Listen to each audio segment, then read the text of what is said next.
Welcome to today's Qualified at the Intersection. So, I feel a bit like William Shakespeare, right? The question is to Substack or not to Substack? That is the question. And it's a difficult question for me. This is my Friday roundup, and on Monday, I wrote a newsletter piece about it's so ironic, about the venture capital firm Andreessen Horowitz. And by Thursday, I found out something I did not know, that Andreessen Horowitz had been some early investors in Substack, and then Substack announced some subsequent investment.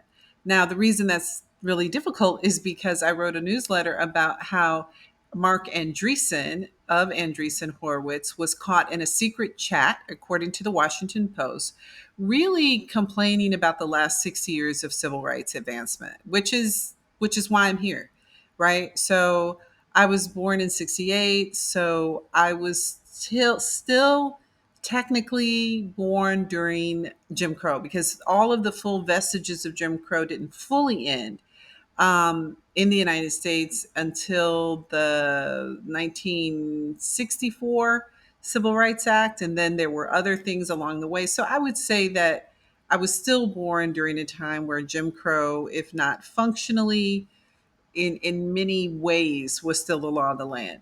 So what he's complaining about, from the way I read it, is the last 60 years. Well, that's all of black freedom. So when I talk about black people being enslaved in the United States, I talk about both the physical and the economic legal enslavement. So physically, legally enslaved, and then slavery ends. Then we have this brief period of Reconstruction, about 11 years. And then Jim Crow comes on the scene, and that lasts 90 years. And we are functionally, for all purposes, legally re enslaved through Jim Crow. Unable to speak, unable to walk on sidewalks, unable to express our intelligence at threat of death, unable, right?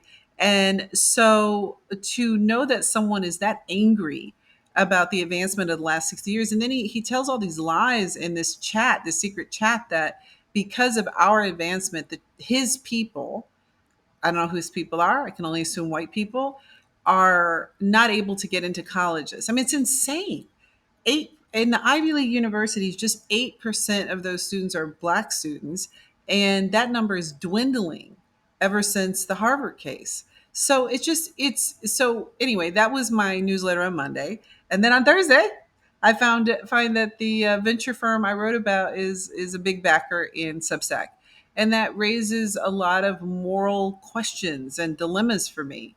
Part of the thing I wonder about is where do you go, really? I mean, I don't have a big enough audience to take them with me somewhere, right? So then I'm just writing into the void.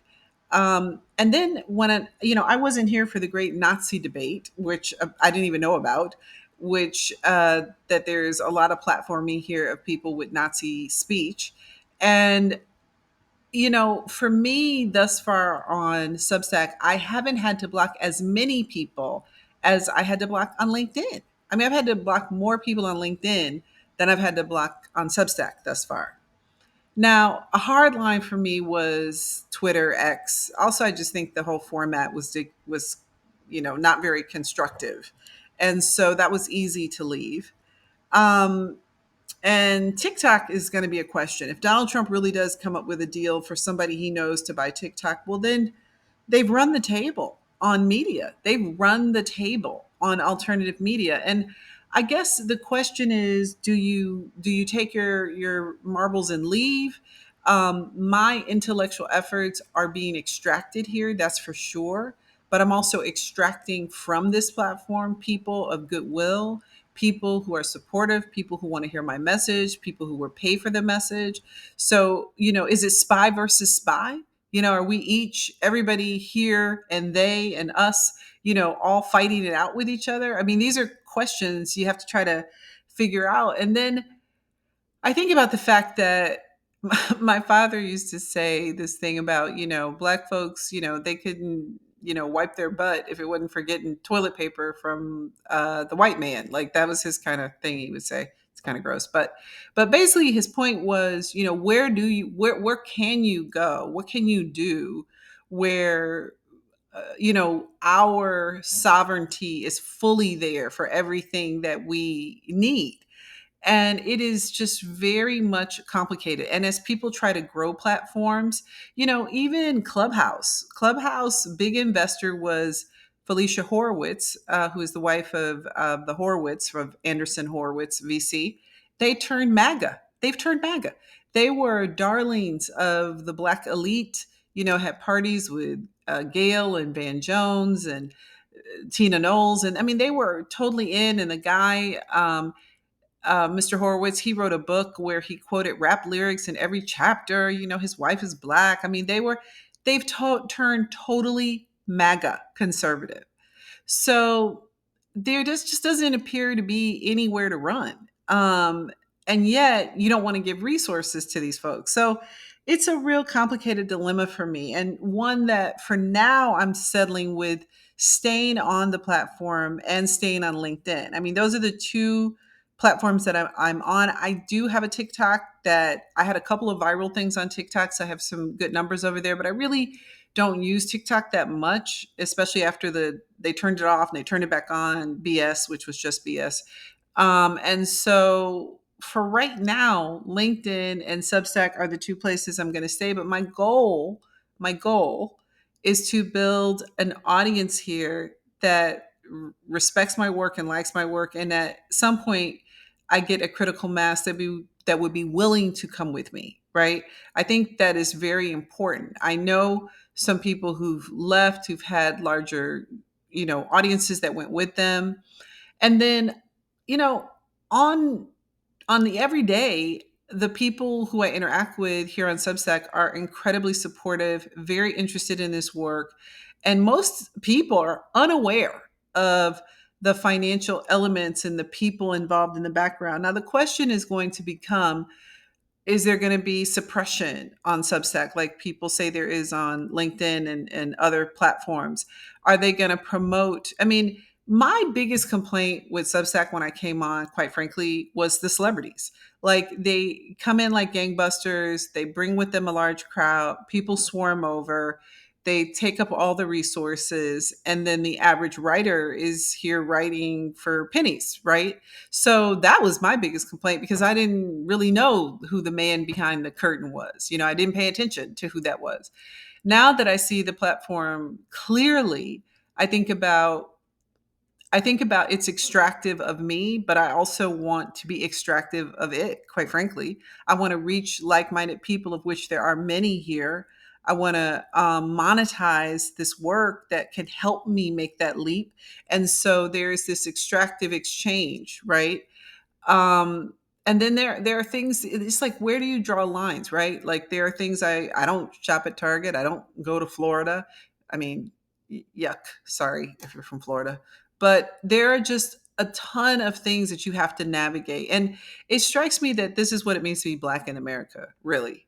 I mean, I can't think of a job that I've worked at where I haven't had to navigate whiteness and navigate some types of exploitation or oppression by people who I didn't want to, right? Because it's just, I wasn't in the position. I'm not the owner, I'm not the billionaire, and that is what it means to be Black in America, to go to work every day. Really, you are working for people for whom frequently the organization you work for, the people you work for, are people who do not support your interests, who do not want you there. I mean, you know, there's almost no place we can go where that is the case. And so if we abandon every place, then our voices aren't there at all. And that there is that other piece to me, like, if I abandon this, then there's no voice like mine here,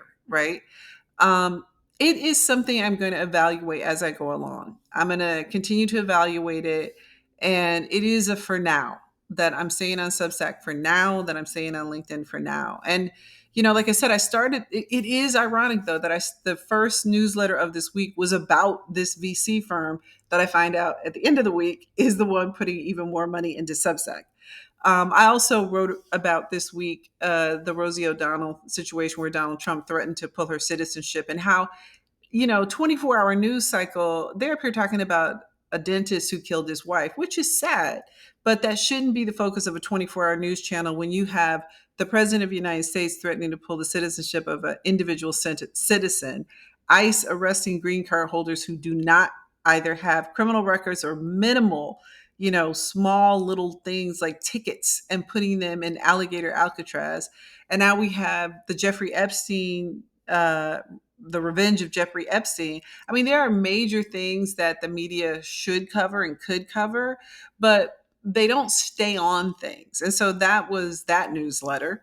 And then, of course, the morning before I found out about the Andreessen Horowitz money, I was writing about how excited I was to have reached 3 months of a daily newsletter. And I'm doing a daily newsletter, but I'm also looking at other platforms and ways to write. I do submit articles to publications. I submitted to some publications that I have written for before. So there's that I'm up to.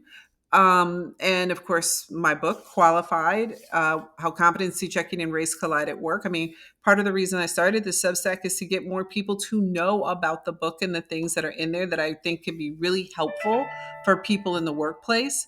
So yeah, I'm just trying to, I don't know, think it through.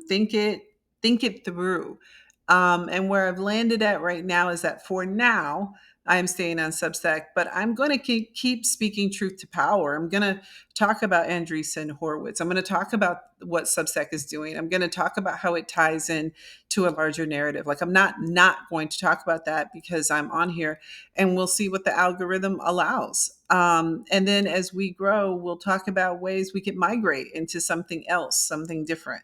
So yeah, so that's the the weekday wrap up. Next week, I want to talk about some things I think are really interesting, specifically a social media trend aimed at young women, and what that really is about. So yeah, so that's today's Qualified at the Intersection, and we are here, and you find us here and on LinkedIn for now. For now.